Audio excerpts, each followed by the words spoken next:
Good evening, ladies and gentlemen, and welcome to another exciting episode of You Don't Jazz No Berries. I am the host, Lady Karus, and with me is Impact Playa. And in today's episode, we have the sequel to Should We Drink It or Just Drink It? Let's give you guys a brief recap of the previous episode. We covered tap water versus bottled water, diet soda versus regular soda, and what effects does it have on the body? Let's be honest though, this was more so for adults, but in today's episode, we're actually going to talk about the children. And we'll be covering the effects of most of these topics, and we will discuss Kool-Aid, milk, and fake beer for kids, and compare them to what we found in the previous episode. So let's get started. All right, that means I get to start us off. Although I love being on here, and we would like to think, even though we're having fun, that most of the topics are what? No laughing matter. Okay, so keep that in mind. And more or less, we would like you to think about the topics that we bring to your attention periodically. So hopefully, I, the impact player, could provide the necessary spark to make you what? Think. Yeah. Like I said in a previous episode, tap water versus bottled water, the statistics were more so for adults as opposed to children. So without further ado, let's take a look at the effects tap water and bottled water have on kids at the age of 17 and below. Let's highlight once again what can be found in tap water. You can find things such as lead, bacteria, and drug byproducts in most water sources in today's society. Ooh. And the fact that American houses are standing before 1975 and older is not helping the matter much either. The American commerce put it on the consumer to think about these things and perform maintenance on the house upon moving in order to not experience such adverse effects. With that being said, here's the setup your children are walking into when we say, as parents, go drink some water and instruct our children to go drink the tap. According to healthychildren.org and other internet sources, the effects of drinking lead contaminants straight out of the tap can be devastating over a period of time. Consuming lead contents this way as a child can lead to impaired mental and physical development and also hearing problems. But get this, infants are at higher risk of being underdeveloped because of the large amount of water our babies have to drink relative to their size. If you're absent-minded knowing your house is built before 1975, like your boy over here, or earlier, and you decide, hey, let me mix up my formula for my child with the tap, then this is how we're falling for it every single time. Sorry to say that. But let's take a look at bacteria and the harmful effects bacteria have on the youth today. How many people in the audience remember in the previous episode that dirty bacteria called E. coli? A quick reminder, E. coli is a gram-negative for cultured aerobiotic rod-shaped coliform bacterium in the genus Escherichia that is commonly found in the lower intestines of warm-blooded organisms. So how does this stuff find its way back into our water supply? Oh yeah, I think I remember. Through animal and human feces? Ugh. But how is it being recycled back into our water supply? Oh yeah, our feces can enter the water supply during different ways, including sewage overflows, sewage systems that's not working periodically, and pollution runoff from the storms, and also agricultural runoff. Ugh. One thing that we tend to overlook is a child's immune system is still, kind of, sort of, still developing. Kind of, sort of. Our children's immune system is still developing. So it's not right as us parents to throw everything in the kitchen sink to our child's immune system, especially this. Now let's highlight some health issues that are caused by E. coli in children. According to MayoHealthClinic.org and other internet sources, E. coli can cause diarrhea, in some cases bloody diarrhea, small intestine damage, kidney damage, nausea, severe abdominal cramps, and fever. E. coli can cause several complications that happens to younger youth. We talking like the age of 5 and below, called hemolytic uremic syndrome, which is a condition that destroys platelets and red blood cells and leads to kidney failure. I understand as a parent this is probably hard to hear. And the smartest thing we can do for our children is to switch back to bottled water, right? Okay, well, I'm going to leave it to my colleague over here to give you the details. Thanks for the lob. And I feel like this is a hard choice for parents today to choose about tap water.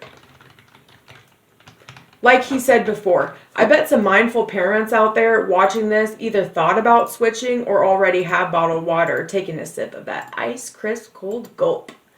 But let's talk about some facts about bottled water. And let's bring you up to speed. So, you can make an educated decision on what you should be putting in your body. Here are some key facts about bottled water. More than 50% of the bottled water companies fill their bottled waters up with the very same tap water that we drink today. This means our children are still at risk for drinking lead contaminants, bacteria, and drug byproducts found in the bottled water. Another key fact about bottled water is microplastic particles can be found in the bottled water due to the plastic bottles that it's stored in. Bottled water is more expensive than tap water, and it's actually said that the energy that we waste using bottled water would be enough to actually power 190,000 homes as well. Now, let's take a look at the health risks in children, because that's important. The children that consume plastic particles inside the bottled water.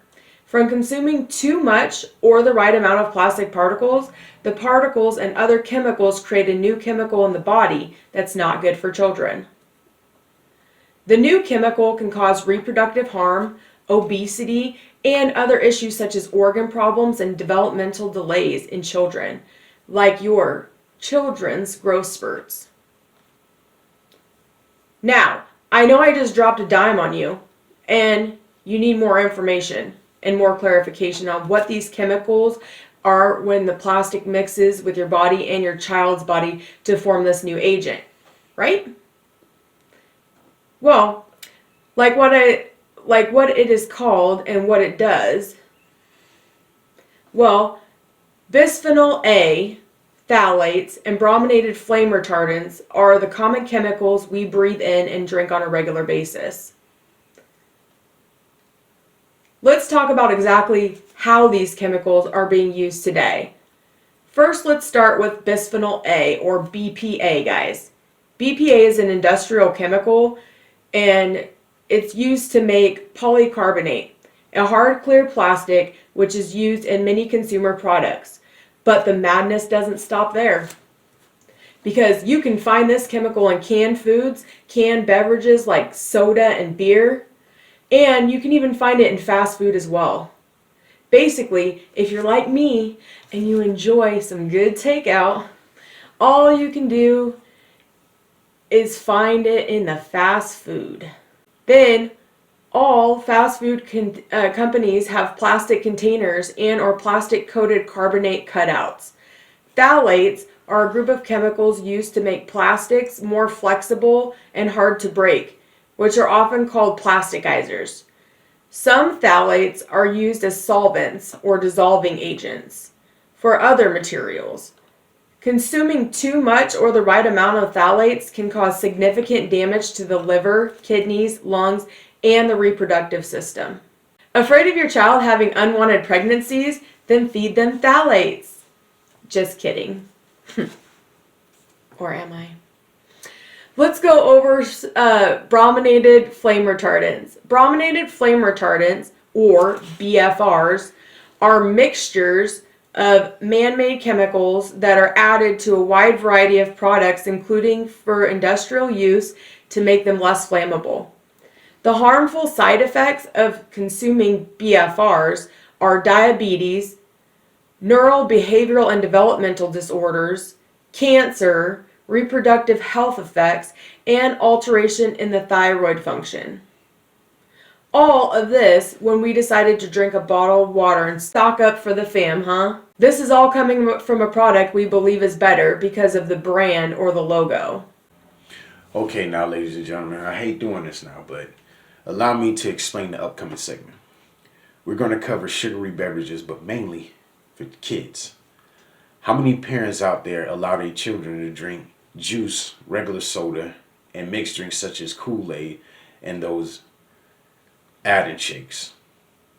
The reason for me laying it out like this is so we can tackle a huge topic, sugary drinks. And I'll have to bounce around from beverage to better explain this segment. Now, let's get started. Extreme levels of sugar in children can cause interference in the neurotransmitters. I think it's like right here, responsible for keeping your child's mood stable. Extreme levels of sugar can often lead to depression, anxiety in children. Also, high levels of sugar can cause inflammation of the cells in the area of the brain known as hippocampus. The hippocampus plays a critical role in organizing and storing memories, as well as connecting sense of emotions to those memories. And that's just the sugar aspect of things. Let's see what else we can find though. Sugar drinks can cause unhealthy weight gain, like obesity, heart disease, tooth decay, fatty liver, and type 2 diabetes. I remember growing up, I had restrictions on what I could drink. But how many parents out there today play the role of the villain, so to speak? According to voiceforhealthykids.org and other internet sources, about 61% of children drink sugary drinks a day. Just probably one a day. But about 30% of the children today have 2 or more sugary drinks a day. To put it in perspective, about 1/3 of the nation's children are liable to have these conditions. Let's transition to artificial sweetener like Equal and NutraSweet. Remember, both brands are made of aspartame, which is made with secretions of genetically modified E. coli bacteria. So here we are making a whole circle with all of these side effects of drinking unpurified tap water. I know this may sound alarming, okay? But relax, because knowledge is power, and the power is yours. Thanks for the reassurance, Impact. Because that's a little too heavy to hear. Now, let's move this thing along, because it's about time to wrap this thing up. Let's talk about milk now. How many people out there, children as well, like milk? I can't say that I hate it when I love me some chocolate milk. Man, I love chocolate milk. I guess we should explain what the big fuss is about milk. For all intensive purposes, we're talking about regular milk and not the other stuff. According to CWIF.com, milk comes from dietary cows, and you can find calcium, riboflavin, phosphorus, vitamin A, vitamin B12, potassium, magnesium, and zinc in the nutrient-rich liquid food. But what you probably didn't know is there are good and bad enzymes found in milk. Enzymes are substances produced by living organisms which act as a catalyst to bring about a specific biochemical reaction. Some of the native enzymes in milk are alkaline, phosphate, lactoperoxidase E, lysozyme, lipase, proteinase, and cathepsin D. Many use process technologies, including heat treatment, to destroy many of these enzymes in milk because of the reasons to safeguard for public health. So the heat destroys pathogenic bacteria, which can cause illness in humans, or so they say. Well, I can see why though, because it's coming from a cow and not your mom. The health risk of consuming too much dairy products are the top source of saturated fat in the American diet today. This will contribute to heart disease, type 2 diabetes, and Alzheimer's disease. Studies have also linked dairy to an increased risk of breast, ovarian, and prostate cancers. On the other hand, we have the food pyramid, and it suggests to have 2 to 3 servings of dairy products a day, which we'll get into a little bit more later. Let's be hopeful though, because I don't want you to feel like you can't eat or drink anything. With that being said, allow me to transition to kids champagne, or sparkling juice for kids. How many people have been to a cookout, a family reunion, or a wedding where you were drinking a beer or so, and when you look at your child, they look back at you and they're very interested in what you're drinking? And how many people actually have gave their child sparkling juice or kids champagne as a result of that? According to babycenter.com and other internet sources, sparkling juice contains carbonation in it, which is a chemical reaction of carbon dioxide to give carbonates, bicarbonates, and carbonic acid. Carbonation is said to not be healthy for children because it can cause tummy trouble at any age, and it's often the culprit in kids with gas pains and abdominal discomfort.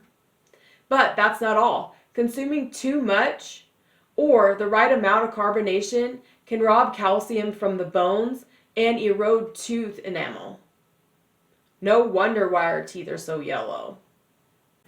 Let's cover energy drinks now. Allow me to sum this all up for you, especially if it's coming in a plastic bottle. It's not going to be good. Remember what we said in the last episode and at the top of this one. Let's hope for the cooking of that water, because if it ain't purified, then the water that's been given to us, or else it will be bad and it was going to hurt us. That's all I know. Some of the health risks of drinking energy drinks are feeling jittery, restlessness, irritability, increased heart rate, increased blood pressure, sleep disturbances, seizures, tooth decay from the sugar, and weight gain, especially if you like the taste without working out. That's hard to hear as well. From a beverage that's supposed to help us, that's just scary. But I'm curious to see what my mans thinks about this. Okay, ladies and gentlemen, in this last segment, let's go over the food pyramid. I would really like to get on with the show, but allow me, the Impact Player, to tell you some fun facts about the Impact Player. And don't worry, because this is all going somewhere. The Impact Player guarantees and promises, okay? Now, I was born in the year 1988, making me an 80s baby. But I grew up in the 90s and became the age of 18 in 2006. Why am I telling you all of this, you ask? Because I think it's relevant to the food pyramid and among other things. I remember they tried to get us to drink more milk in school. So they had legendary running back and the greatest running back in the NFL, Emmitt Smith, on the food pyramid posters drinking milk. No disrespect to Emmett and the boys, but did they know at this time the food pyramid was extremely inaccurate? After 1992, more and more research showed that USDA food pyramid was grossly flawed. By promoting the consumption of all complex carbohydrates and skewing all fats and oils, the food pyramid provided misleading guidance. Not only that, in the early 2000s, I remember doctors and some of my peers were telling me, oh, you know what? Just drink something, even if it's a soda, to stay hydrated. Knowing, carbonation, sodium, and other elements robs the body of hydration. So I really wonder what's really going on here,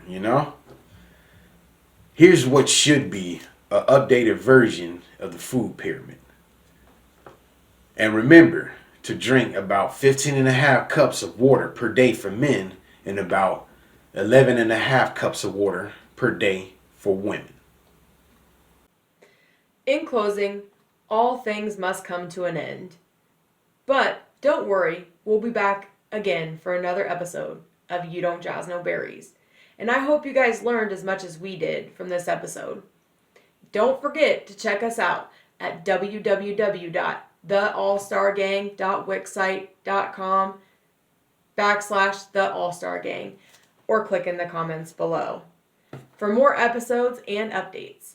Until next time on You Don't Jazz No Berries, and don't be afraid to ask yourself, should we drink this?